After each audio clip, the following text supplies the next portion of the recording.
Hello my friends, मैं Sunil Gupta PMR आधार rice Bilaspur से। और आज हम लोग एग्ज़ाम में आए हुए क्वेश्चन का डिस्कस करेंगे, है ना। जो क्वेश्चन एग्ज़ाम में आया हुआ है मैथ्स के क्वेश्चन है, हम लोग आज उसके बारे में डिस्कस करेंगे और ये क्वेश्चन को कैसे डील करना है ना। इस क्वेश्चन पे कैसे अप्रोच लगाना है हम लोग उसके बारे में आज बात करेंगे, है ना। तो पहला क्वेश्चन क्या है कि वह सबसे बड़ी संख्या जिससे 37, 56 एंड 93 को विभाजित करने पर शेष फल क्रमशः 1, 2 और 3 प्राप्त होता है। ये क्वेश्चन पूछा है। तो इस क्वेश्चन में हमको देखना है कि क्वेश्चन का जो एक वो बोलते हैं कि इस पे आपको फाइंड क्या करना है, क्या ज्ञात करना है, तो कैसे पता चलेगा कि क्या बोला है क्वेश्चन में। क्वेश्चन में जो पहला लाइन है वो क्या बोल रहा है कि बड़ी संख्या, और बड़ी संख्या पूछ रहा है आपसे, तो बड़ी संख्या कैसे निकलेगा, है ना। तो बड़ी संख्या बोला है तो अपने को ये देखना है कि बड़ी संख्या का पहचान क्या होता है, एचसीएफ, कि हमको एचसीएफ फाइंड करना है। इस क्वेश्चन में वो एचसीएफ पूछ रहा है कि वो बड़ी संख्या जो इन सब को डिवाइड करेंगे, है ना, वो बड़ी संख्या जो उस संख्या से इन संख्याओं को डिवाइड करेंगे तो हमको शेषफल क्या मिलेगा, 1, 2 और 3। मतलब हमको वो संख्या निकालना है ना, जिससे, है ना, इनको डिवाइड करेंगे तो हमको ये शेषफल मिलेगा। तो क्या करना है, हमको पहले संख्या लिखना है 37, 56, 93, है ना। ये संख्याएं हैं जो शेषफल प्राप्त हो रहा है, उस शेषफल को पहले माइनस कर लो इसमें से, है ना। ये 36, 54 और ये 90। अब क्या करना है, इनका एचसीएफ निकालना। और इनका एचसीएफ कैसे निकालते हैं, इनका एचसीएफ निकालेंगे ऐसा, फैक्टराइज करके, ठीक है। अब क्या करेंगे, हमारे पास ये नंबर दिया हुआ है, सभी सम संख्याएं हैं, तो हम इनको 2 से विभाजित करेंगे। कितना आएगा यहाँ पर 18, ये आएगा 27, ये आएगा 45। अब यहाँ पर क्या है 18, 27, 45, इसमें सम भी है और विषम भी है। तो ये क्या होगा, कोई एक नंबर ऐसा जो इन तीनों नंबर को विभाजित करेगा, वो अगला नंबर कौन सा होगा, 3। तो 3 6 18, है ना, 3 या 27, अब 15 या 45। अब वो नंबर से डिवाइड करेंगे जो तीनों डिवाइड होंगे, 3, है ना, कितना आएगा 2, ये वो 3 3 9 और 3 5 15। अब हमारे पास ये जो नंबर मिला, ये नंबर एक नंबर से डिवाइड नहीं होगा, क्योंकि हम लोग पहले वाले जो डिवाइड किए हैं वो एक नंबर से डिवाइड हो रहे थे, लेकिन ये नंबर क्या अलग अलग है, तो हम लोग इनको डिवाइड नहीं करेंगे। यहीं से हम लोग क्या निकालेंगे, इनको मल्टीप्लाई करेंगे और यहाँ से क्या निकालेंगे, एचसीएफ निकालेंगे। कितना आएगा 18, 18, 2 3 6 6 18। तो हमारा एचसीएफ कितना आएगा 18। ये इसका आंसर है, ऑप्शन सी, ठीक है। तो ये क्वेश्चन पूछा गया था आपके एग्जाम में, हम लोग इसी के बारे में आज लोग डिस्कस कर रहे हैं कि क्वेश्चन को कैसे समझना क्या है और क्या पूछा है, कैसे निकालना है, इनका क्या अप्रोच है, ठीक। आइए हम देखते हैं सेकंड क्वेश्चन में। तो सेकंड क्वेश्चन कौन सा है इसके बारे में हम लोग बात करते हैं, ठीक। सेकंड क्वेश्चन ये हमारा सेकंड क्वेश्चन है। अब इस क्वेश्चन को कैसे सॉल्व करेंगे, सेकंड क्वेश्चन में हम लोग ये देखते हैं कि ये सही जोड़ी बनाइए। ये क्वेश्चन एग्जाम में आया हुआ है, तो हम लोग इसको कैसे सॉल्व करेंगे, सही जोड़ी बनाइए को, है ना। तो ये आपको सूची 1 दिया है, सूची 2 दिया है। सूची 1 में क्या है कि आपको बोला है कि 250 ml बोला है, पहला वाला, और आपको बोला है 2 लीटर। तो क्या करेंगे, इसमें रेशियो निकालना है। अपन क्या करेंगे, ये ml है और ये लीटर है, तो यहाँ पर जो पहले इनका यूनिट क्या है, इकाई जो है इनका क्या अलग अलग है, ये मिलीलीटर में है और ये लीटर में है, क्योंकि इकाई क्या करेंगे, समान करेंगे, क्योंकि रेशियो तब निकालते हैं जब इकाई क्या हो, समान हो। उस केस में क्या करेंगे अपन, 250 ये मिलीलीटर में है और ये 2 लीटर क्या है, इसको भी चेंज करो मिलीलीटर में। कितना आएगा 25 8 200, 1/8। यहाँ पर 1/8 कहीं पर दिया नहीं है, लेकिन आपको पता है कि यहाँ पर ऑप्शन जो तीसरा वाला जो है सूची में, है ना, सूची दूसरे में जो तीसरा वाला जो है वो कितना दिया है, 4/32 दिया हुआ है, 4/32 दिया हुआ है। तो हम लोग इसको 1/8 लिख सकते हैं। तो ये हमारा ऑप्शन जो है ये हमारा एक ऑप्शन हो सकता है पहले वाले के लिए। तो हमारा क्या है, यहाँ पर ए लिख सकते हैं कि ए वाले का आंसर ये हो सकता है ना, है बी। ठीक, अगला क्या है, ये वाला बी। बी में क्या करेंगे अपन, बी है 4x + 3y upon 6x + 5y। ये क्या है, 11/17, 11/17। हमको क्या निकालना है, x रेशियो y मतलब क्या होता है, x/y ये निकालना है। ठीक, अपन क्या करेंगे, इसको तिर्यक गुणा करेंगे तो कितना होगा 17, 4x + 3y है ना, ये क्या होगा 11, 6x + 5y है ना, कितना होगा 17 चौक 68, x 17 तो ये 51y, और ये क्या होगा 11 6 66x + 11 5 55y। ठीक, तो x वाले को एक तरफ और ये y वाले को एक तरफ हम लोग क्या करेंगे, शिफ्ट कर देंगे है ना। इधर कितना आएगा, इधर 4y, इधर कितना आएगा 2x है ना। तो जो हम लोग x रेशियो y निकालेंगे तो x/y, तो क्या होगा x, ये y को नीचे ले आएंगे और ये 4 के नीचे क्या करेंगे 2 करेंगे, कितना आएगा 2/1, मतलब 2:1। तो ये हमारा ये b हो सकता है ना, ये हमारा b हो सकता है। ठीक, अब बात करते हैं यहाँ पर c वाले का। c वाले जब बात करते हैं तो हमारे पास जो c है कितना है 2/3। ठीक, ये b वाला है, ये a वाला है और ये c वाला है। ये कितना 2/3, 4/6, 9/6, 6/9 है ना, 6/9। अब ये देखो पहले कि यहाँ पर पूछा है कि अगला कौन सा होगा जो रेशियो में बराबर होगा, अनुपात में बराबर होगा, 2/3। अब ये जो 4/6 जो 6 लिखा हुआ है, जो 4/6 लिखा है, 4/6 लिखा है, इसको हम लोग 2 दूने 4, 2 3 6 है ना, 2/3 हो गया। इसको भी हम लोग फिर से कर लेते हैं, इसको भी चेक कर लेते हैं। तो 3 दूना 6, 3 3 9, मतलब सबका रेशियो क्या बन रहा है 2/3, 2/3, 2/3। तो यहाँ पर ऐसा कौन सा नंबर है जिनका रेशियो अनुपात 2/3 बन सकता है। तो हम लोग क्या करेंगे, यहाँ पर 12/18 करेंगे है ना, 12/18। तो 6 दूने 12, 6 3 18। तो ये इनका जो अनुपात जो है ये वाले में क्या हो रहा है, समान हो रहा है। तो यह ऑप्शन सी इसमें आ सकता है। ठीक है, क्लियर है कि नहीं, है ना। अगला वाला क्या जो बचा हुआ है, यह क्या होगा, ऑप्शन डी होगा। क्लियर, तो ऐसे तरह से हम लोग क्वेश्चन क्या करेंगे, सॉल्व करेंगे। ठीक है, तो ये ए का, ये बी का और ये सी का। ठीक है, अगर आपको डी का सलूशन जानना है तो डी के सलूशन में क्या करना है आपको, यहाँ से अपने पास जो है ये डी वाले में क्या करना है, x/2 और y/3। तो अपन क्या करेंगे, यहाँ से x निकाल लेंगे 2y/3, x की वैल्यू निकाल के इसमें रख देंगे है ना, x की वैल्यू निकाल के इसमें रख देंगे तो अपने को क्या मिल जाएगा, y मिल जाएगा। और y से फिर x निकाल के हम लोग y रेशियो x निकाल सकते हैं। ठीक है, तो अगर सॉल्व करना चाहोगे सॉल्व कर सकते हो, कोई दिक्कत नहीं है इसमें, है ना। तो इसमें आप सॉल्व करोगे तो आपको ये वाला मिल जाएगा। ठीक है ना, और वो आप कर सकते हो, है ना, कोई दिक्कत नहीं होगा इसमें। ठीक, नेक्स्ट क्वेश्चन। ठीक, नेक्स्ट क्वेश्चन में थर्ड क्वेश्चन क्या बोल रहा है, यदि एक आयत के प्रत्येक आयाम को 100% बढ़ा दिया जाए तो इसके क्षेत्रफल में क्या वृद्धि होगी। तो देखो आयत का क्षेत्रफल क्या होता है, एरिया होता है, जो क्षेत्रफल जो होता है ना, क्षेत्रफल जो है एरिया होता है, वो आपको क्या होता है लेंथ और ये विड्थ है ना। तो ये लंबाई गुणा चौड़ाई है ना। तो ये हमारा पहले वाला जो है शुरुआत में है ना, तो यहाँ पर इसको हम लोग A1 मान लेंगे, एरिया A1। तो यहाँ पर जो इनका जो लंबाई चौड़ाई है, क्योंकि आयत का लंबाई चौड़ाई में वृद्धि की बात कर रहे हैं, तो ये लंबाई हो गया और ये चौड़ाई हो गया। तो पहले ये आयत है, ये इसकी लंबाई इसकी चौड़ाई है ना। तो पहले जब भी ये क्या हुआ है कि शुरुआत में लंबाई चौड़ाई 100% ही होगी। कितनी होगी, 100% होगी।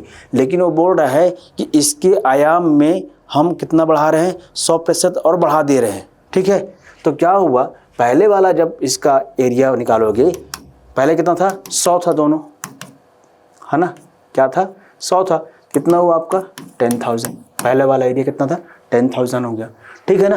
लेकिन जब एरिया जब दोबारा निकालेंगे, जब दोबारा क्षेत्रफल निकालेंगे तो क्या होगा, दोबारा क्षेत्रफल में क्या होगा कि आपका जो इनका जो माप है लंबाई और चौड़ाई का, वो क्या हो रहा है, बढ़ रहा है। कितना बढ़ रहा है, 100% बढ़ रहा है। मतलब पहले 100 था, अब 100 और बढ़ गया, मतलब कितना हो गया, ये 200% हो गया।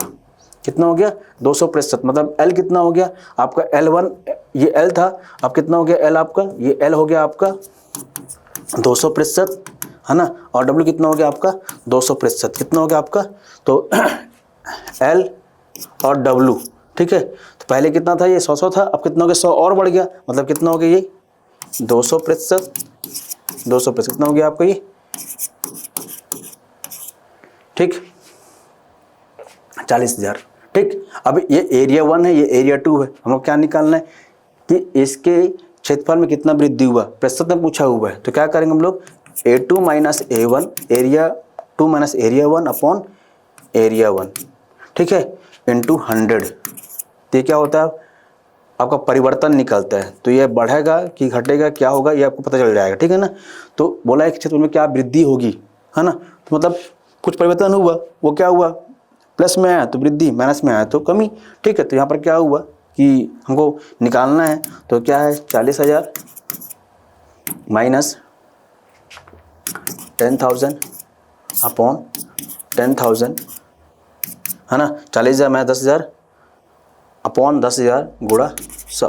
तो ये कितना, इधर कितना हुआ, ये 30,000 रुपये, 30,000 हुआ, ये कितना हुआ 10,000 गुणा 100। ये दोनों जीरो कैंसिल और ये दोनों जीरो क्या हुआ, कैंसिल। तो कितना वृद्धि हुआ, 300।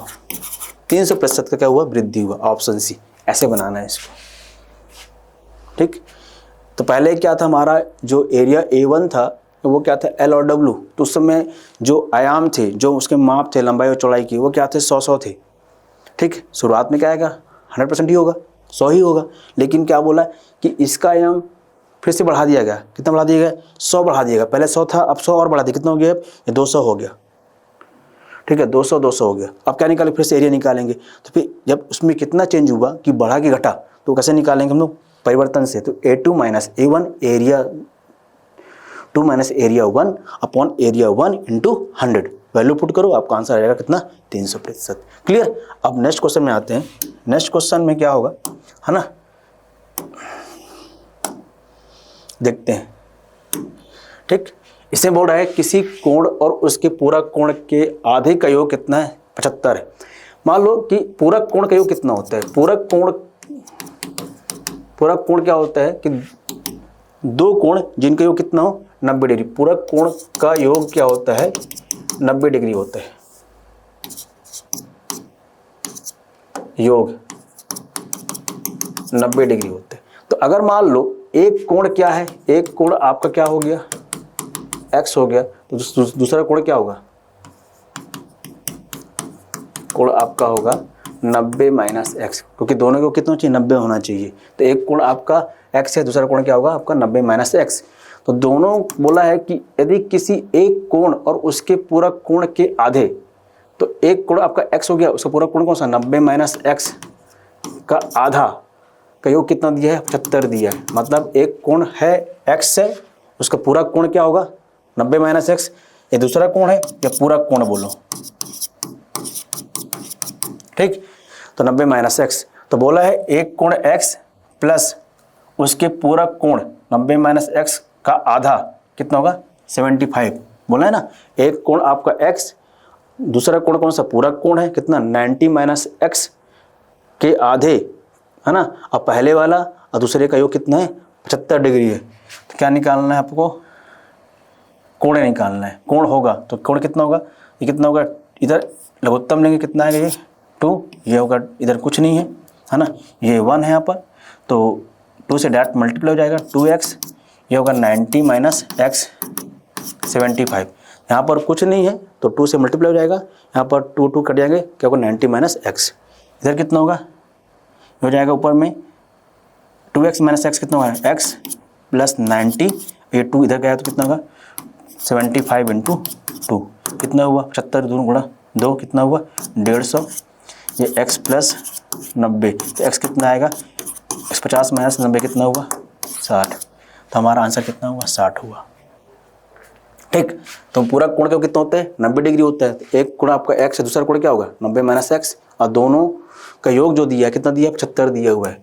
तो योग में क्या बोला है कि योग में ये बोला है कि एक कोण आपका x है, जो दूसरा पूरा कोण का आधा लेना है, मतलब पहले जो 90 माइनस एक्स था उसका आधा लेंगे, दोनों के योग करेंगे, कितना आएगा 75 आना चाहिए, है ना। तो उस कोण का माप निकालना है, तो कोण कितना आएगा आपका 60 डिग्री। ठीक, नेक्स्ट क्वेश्चन देखते हैं, है ना।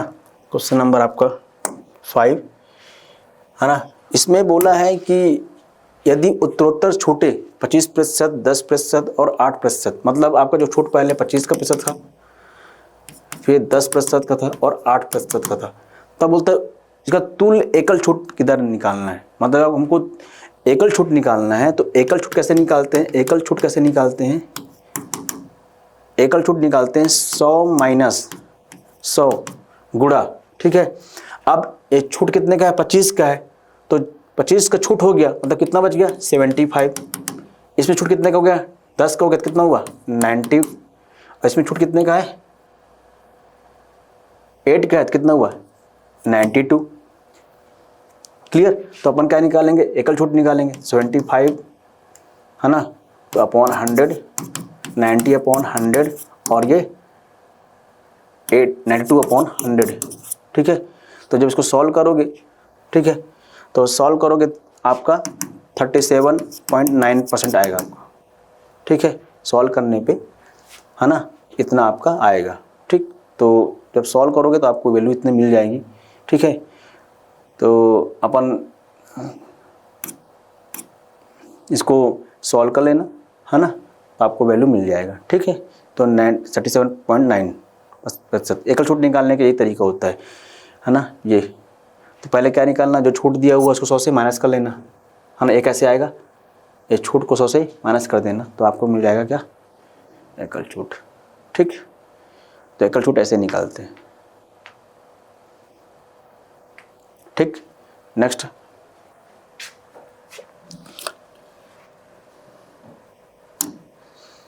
क्वेश्चन में आते हैं।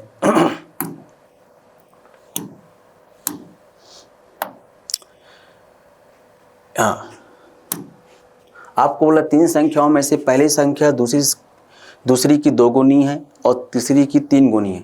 मान लो पहली संख्या मेरी कितनी है, सपोज मान लो मेरी पहली संख्या कितनी है, x है ना, पहली संख्या मेरी x है। तो बोला क्या है कि फर्स्ट जो है वो सेकंड की क्या है, 2 गुनी है, और जो फर्स्ट है वो थर्ड की 3 गुनी है, तीसरे की 3 गुनी है ना। तो पहली संख्या मेरी कौन सी हुई, x हुआ, तो सेकंड कौन सा होगा मेरा, तो सेकंड नंबर मेरा क्या होगा आपका, सेकंड नंबर अगर निकालूंगा तो x/2 निकलेगा, है ना। सेकंड निकालूंगा तो पहले कितने x है, 2 नीचे आ जाएगा, तो x/2। थर्ड निकाल कितना आएगा, ये x/3। अब मैं क्या करूँगा, इनका जो औसत दिया कितना 88 है, तो तीनों का औसत x/2 और x/3 का जो औसत कितना दिया है 88 दिया है ना। तो हम लोग क्या करेंगे, x/2 और x/3 ये 88 गुणा 3, है ना। तो मल्टीप्लाई करेंगे कितना आएगा, 8 × 24 की 4 से ले 2, 8 × 24 = 26। ठीक है, अब यहाँ पर जो है ये इस फॉर्म में इसको सॉल्व करेंगे, कितना आएगा इसका एलसीएम, कितना लघुत्तम कितना आएगा, 6 आएगा। लघुत्तम कितना है, 6 आया। यहाँ पर कुछ नहीं है तो 6 का मल्टीप्लाई 6x, यहाँ 2 है तो 2, 2 × 3 = 6, तो 3 है, 3x हुआ। इधर करेंगे 3 दूना 6, तो 2x हुआ, है ना। अब क्या करेंगे, सबको जोड़ेंगे, कितना आएगा 11x, और इस 6 का मल्टीप्लाई यहाँ कर देंगे, गुणा कर देंगे 6 के इधर, तिर्यक गुणा में कितना हुआ, तो x निकालेंगे 264 गुणा 6/11, 11 दूनी 22, 4 बचा 144, और 24 का कितना होता है 144। तो बोला क्या है, प्रथम और तृतीय संख्या का अंतर क्या होगा। तो प्रथम तो हमारा पहला कौन सा हो गया, पहला तो x है, तो पहला वाला क्या हुआ 144। दूसरा क्या है x/2, तो 144/2 कितना हुआ 72, और x/3 144/3 कितना हुआ, है ना। तो काटो कितना आएगा, है ना, 3 चौक 12 और 3 अट्ठे 24, 48। मतलब आपका जो है पहला वाला आपका 144, दूसरा वाला 72 और तीसरा वाला कितना आएगा 48। हमको क्या निकालना है, पहला और तीसरे में अंतर। तो पहला कितना हमारे पास, पहला नंबर कौन सा है, x माइनस एक्स बाई 3। तो 144 माइनस 48 कितना आएगा आपका 96, है ना, 96 इसका आंसर होगा। ठीक, तो ऐसे निकालेंगे हम लोग इसको, है ना। नेक्स्ट क्वेश्चन,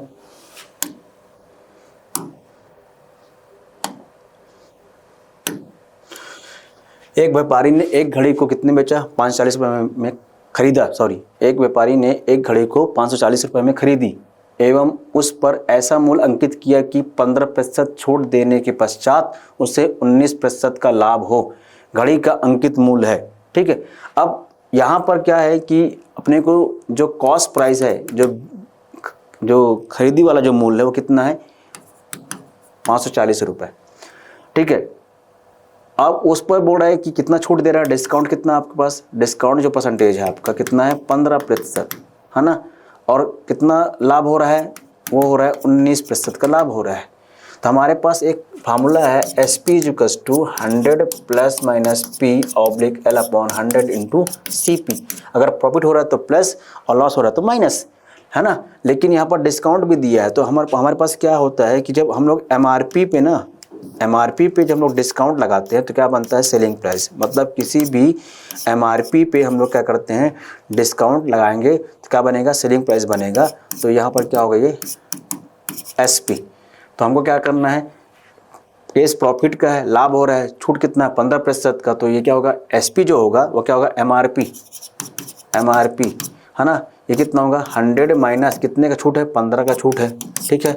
और यहाँ पर 100 और ये प्लस प्रॉफिट है तो P कितना होगा 19 और ये अपॉन 100 और CP कितना हमारे पास 540 ये दिया हुआ है ना। तो ये MRP ये कितना होगा 85, ठीक है, ये परसेंटेज में है ना। तो अपॉन 100 और ये कितना होगा 119 अपॉन 100 इंटू 540, ठीक है। तो अब क्या करना है, ये 100 कैंसिल हो गया, ठीक है। अब 17 पना 85, ठीक है, 17 सत्ते 119, 17 5 जा 17 7 जा, MRP निकालना अपने को। तो 7 इंटू 540 अपॉन 5, 7 गुणा 540/5, ठीक है। काटेंगे इसको 5 एक कम 5, 5 अट्ठे 40, कितना होगा 756 MRP निकल गया इसका। तो ऑप्शन कौन सा D 756 रुपया। तो इस क्वेश्चन को ऐसे सॉल्व करना है आपको। खरीदी मूल्य दिया हुआ है, कॉस्ट प्राइस है, खरीदी मूल्य है, ठीक है। ये डिस्काउंट है, छूट है, इसको बोलते हैं हम लोग, हटा। और ये क्या है लाभ है। तो आपको क्या क्या दिया हुआ है, कॉस्ट प्राइस दिया हुआ है, डिस्काउंट दिया हुआ है और प्रॉफिट दिया हुआ है। तो आप क्या करोगे, प्रॉफिट वाला केस है तो प्लस यूज़ करोगे और लॉस केस है तो माइनस यूज़ करोगे। अभी तो केस प्रॉफिट का है तो आप ये वाला यूज़ करोगे, ठीक। नेक्स्ट जो क्वेश्चन है उसको देखते हैं हम लोग।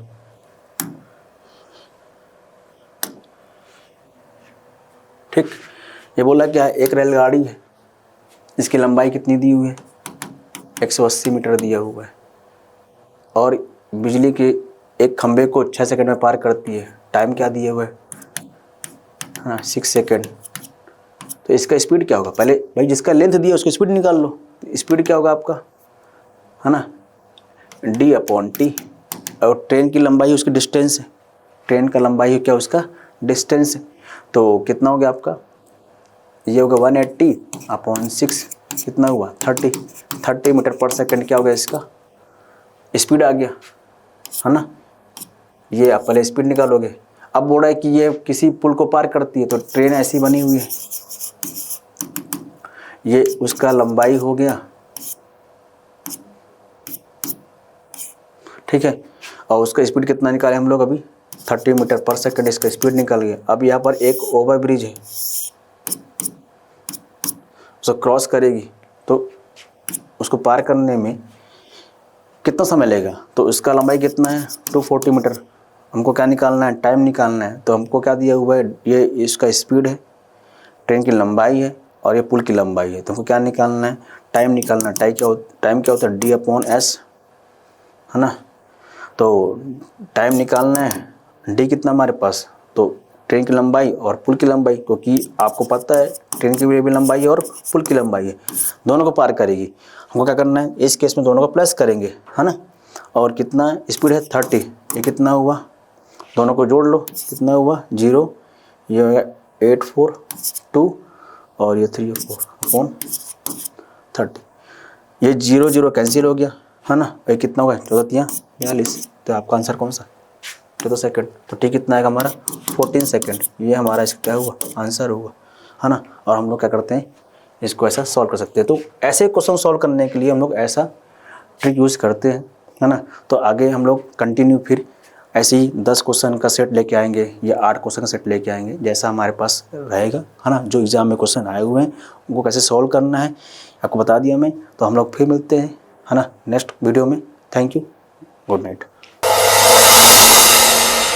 डियर व्यूअर्स, अपने एग्जाम की तैयारी को और बेहतर करने के लिए हमारे चैनल को लाइक, शेयर और सब्सक्राइब करना न भूलें।